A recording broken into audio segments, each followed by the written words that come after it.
Perkenalkan, nama saya Pauline Elizabeth, NPM 50. Di sini saya akan menjelaskan pendahuluan dari pengaruh komunikasi terhadap kinerja karyawan dengan dimediasi oleh kepuasan kerja. Perkembangan era globalisasi mengharuskan para pengusaha untuk memajukan aktivitas usaha mereka. Berbagai perusahaan dengan skala besar maupun skala kecil yang telah berdiri kokoh berkembang sukses untuk memberi terbaik bagi masyarakat. Perusahaan pada dasarnya digunakan sebagai sarana orang berkumpul, bekerja sama secara sistematis, dan terencana dalam memanfaatkan sumber daya sarana prasarana yang digunakan untuk mencapai tujuan bersama. Pabrik kertas PT Setia Kawan Makmur Sejahtera adalah salah satu penghasil kertas di Indonesia. Jenis kertas yang dihasilkannya adalah folio, HVS, kertas koran, dan kertas pembungkus coklat. Perusahaan berupaya terus-menerus ini mengembangkan usaha untuk memperbaiki kinerja internal perusahaan, termasuk kinerja manajemen sumber daya manusia. Komunikasi diperlukan untuk mengetahui apakah manajemen telah bertindak secara efektif. Beberapa kendala komunikasi pada pabrik ini berdasarkan hasil wawancara menunjukkan bahwa komunikasi di dalam perusahaan belum berjalan secara maksimal. Hal ini dikarenakan masih ada hambatan dalam menyampaikan suatu informasi dari direktur kepada karyawan. Salah satunya adalah pada bagian produksi. Hambatannya berupa banyaknya saluran yang harus dilalui. Contohnya, informasi dari direktur kepada karyawan masih harus melalui beberapa manajer dan beberapa kepala bagian, sehingga kemungkinan berubahnya informasi akan besar. Hal ini dapat dimaklumi sebab setiap saluran yang ikut menyampaikan informasi tersebut mempunyai kecenderungan untuk merubahnya sesuai dengan kepentingan pribadi. Padahal, komunikasi yang lancar berkaitan sekali untuk meningkatkan kinerja masing-masing karyawan melalui kepuasan kerja. Pada tahun 2005, Valoka melakukan penelitian tentang kebisuan organisasi, di mana para karyawan tidak berani mengatakan kebenaran karena takut akan apa yang terjadi di masa datang. Berbagai penelitian telah mengemukakan bagaimana mengukur kepuasan kerja dan kinerja karyawan tersebut. Disebutkan bahwa kinerja prestasi adalah hasil kerja secara kualitas maupun kuantitas yang dicapai oleh seorang pegawai dalam melaksanakan tugasnya sesuai dengan tanggung jawab yang diberikan kepadanya. Salah satu jalan untuk mengatasi semua ini adalah dengan saluran komunikasi. Kesimpulannya, komunikasi yang baik dapat meningkatkan kepuasan pekerjaan yang nantinya akan mengoptimalkan kinerja karyawan serta tujuan perusahaan dapat tercapai. Berdasarkan pemaparan di atas, maka permasalahan ini dianggap menarik untuk dikaji lebih dalam. Saya Siska Priscilia, NPM 193 akan menjelaskan tinjauan pustaka. Komunikasi merupakan pemindahan informasi dan pemahaman dari seseorang kepada seseorang.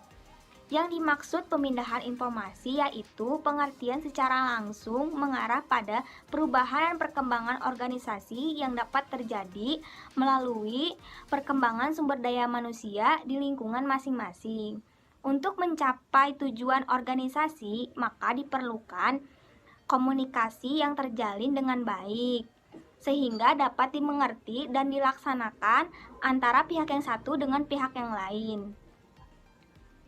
Komunikasi terbagi menjadi 4, yaitu komunikasi dari atas ke bawah, dari bawah ke atas, horizontal, dan diagonal. Pada penelitian ini terdapat 3 variabel, yaitu komunikasi sebagai variabel X, kepuasan kerja sebagai variabel Y, dan kinerja karyawan sebagai variabel Z. Hipotesisnya ada 4. Yang pertama yaitu berdasarkan temuan dari penelitian-penelitian dapat dikemukakan bahwa komunikasi berkolerasi erat terhadap kepuasan kerja. Yang kedua, dikemukakan bahwa komunikasi berkolerasi erat terhadap kinerja karyawan. Yang ketiga, terdapat pengaruh signifikan kepuasan kerja terhadap kinerja karyawan. Yang keempat, komunikasi berpengaruh terhadap kinerja karyawan dengan dimediasi oleh kepuasan kerja. Selanjutnya itu ada metodologi penelitian, di mana penelitian ini dilakukan pada CP Bintang Pratama Promosindo, Jalan Haji Nawi Malik, nomor 16A, Depok, dalam kurun waktu dari Agustus 2017 sampai Januari 2018. Penelitian yang dipergunakan dalam penelitian ini yaitu deskriptif, kuantitatif, dan asosiatif. Itu artinya penelitian tentang data yang dikumpulkan dan menyatakan dalam bentuk angka-angka, meskipun juga berupa data kualitatif sebagai pendukungnya seperti kata-kata atau kalimat yang tersusun dalam angket, kalimat konsultasi, atau wawancara antara peneliti dan informan. Kemudian dilihat ada hubungan dan pengaruh pada variabel-variabel yang diteliti. Selanjutnya, teknik penentuan data. Teknik penentuan data dalam sumber data pada jurnal ini ada dua, yaitu yang pertama penyebaran kuesioner dan juga teknik observasi. Selanjutnya ada metode analisis data. Nah, metode analisis data ini digunakan dalam penelitian ini. Yang pertama itu uji validitas, di mana validitas menunjukkan sejauh mana suatu alat ukur mampu mengukur apa yang ingin diukur. Yang kedua itu uji reliabilitas. Uji reliabilitas ini dilakukan untuk mengukur tingkat konsistensi antara hasil pengamatan dengan instrumen atau alat ukur yang digunakan pada waktu yang berbeda. Yang ketiga ada persamaan regresi linear sederhana.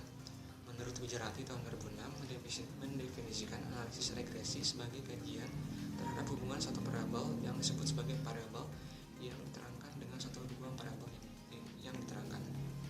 Lalu ada analisis koefisien korelasi. Menurut J. Suparmo, analisis koefisien korelasi yaitu hubungan antara variabel yang satu dengan variabel yang lainnya, yaitu koefisien korelasi merupakan juga nilai untuk mengukur kuat lemahnya hubungan antara variabel. Yang kelima ada koefisien determinasi. Kemampuan variabel bebas dalam menerangkan variabel tidak bebas, yaitu hubungan antara komunikasi dan produktivitas yang diukur dengan besarnya koefisien determinasi. Yang terakhir ada uji hipotesis.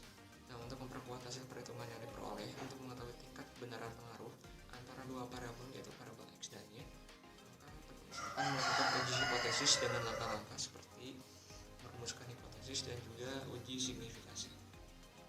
Assalamualaikum warahmatullahi wabarakatuh. Nama saya Adila Safra Sabila, NP15. Di sini saya akan menyampaikan hasil pembahasan uji instrumen dari penelitian ini.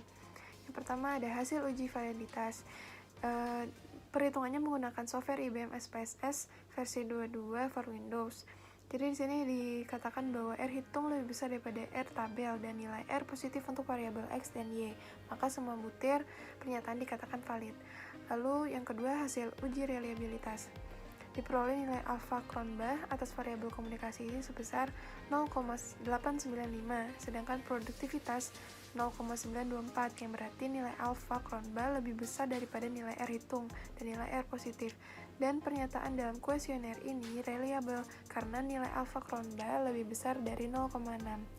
Lalu yang ketiga ada uji regresi linear sederhana. Dependen variabel yaitu produktivitas. Berdasarkan perhitungan pada kolom B, untuk konstanta A adalah 0,306 dan untuk nilai konstanta B adalah 0,958, sehingga persamaan regresinya dapat ditulis Y sama dengan A plus BX. Konstanta sebesar min 0,306 bahwa jika tidak ada nilai komunikasi, maka nilai produktivitas sebesar min 0,306. Koefisien regresi X sebesar 0,958 menyatakan bahwa setiap penambahan satu nilai komunikasi, maka nilai produktivitas bertambah 0,958. Lalu selanjutnya ada koefisien korelasi. Didapatkan hasil bahwa nilai korelasi sebesar 0,955, yang artinya variabel komunikasi memiliki hubungan sangat kuat terhadap variabel produktivitas. Lalu selanjutnya ada koefisien determinasi, yaitu besarnya presentasi kontribusi variabel bebas terhadap variabel terikat. Dari output tersebut diperoleh koefisien determinasi sebesar 91,2%, yang artinya bahwa kontribusi variabel bebas komunikasi terhadap variabel terikat produktivitas adalah 91,2%, sedangkan sisanya sebesar 8,8% dipengaruhi oleh variabel lain yang tidak diteliti. Lalu yang selanjutnya ada uji hipotesis. Berdasarkan perhitungan dapat diketahui nilai T hitung itu sebesar 17,628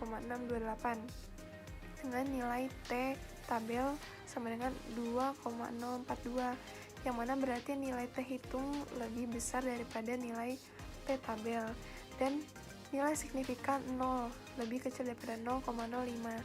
Maka H0 ditolak dan HA diterima. Artinya, terdapat pengaruh yang signifikan antara komunikasi terhadap produktivitas kerja karyawan pada CV. Bintang Pratama Promosindo. Assalamualaikum warahmatullahi wabarakatuh. Nama saya Safira Azra Nabila, NPM A147. Berdasarkan hasil analisis yang dilakukan dalam penelitian ini, berikut beberapa kesimpulan yang dapat diambil. 1. Komunikasi dapat meningkatkan kepuasan kerja karyawan.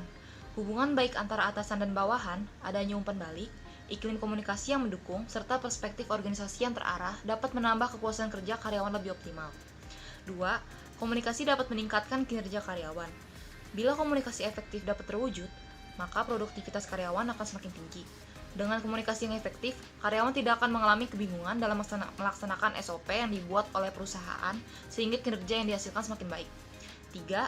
Kepuasan kerja dapat meningkatkan kinerja karyawan. Dikarenakan semakin banyak aspek dalam pekerjaan yang sesuai dengan keinginan individu, maka semakin tinggi tingkat kepuasan kerja yang dirasakan dan dapat memicu karyawan untuk bekerja dengan lebih optimal. Yang keempat, kepuasan kerja memiliki peran dalam memediasi komunikasi dan kinerja karyawan. Jadi, pimpinan sebaiknya tidak hanya mengkomunikasikan perintah-perintah pekerjaan saja kepada karyawan bawahannya. Informasi berupa gaji, penghargaan, kesempatan promosi juga harus dikomunikasikan secara terbuka. Dengan adanya keterbukaan informasi,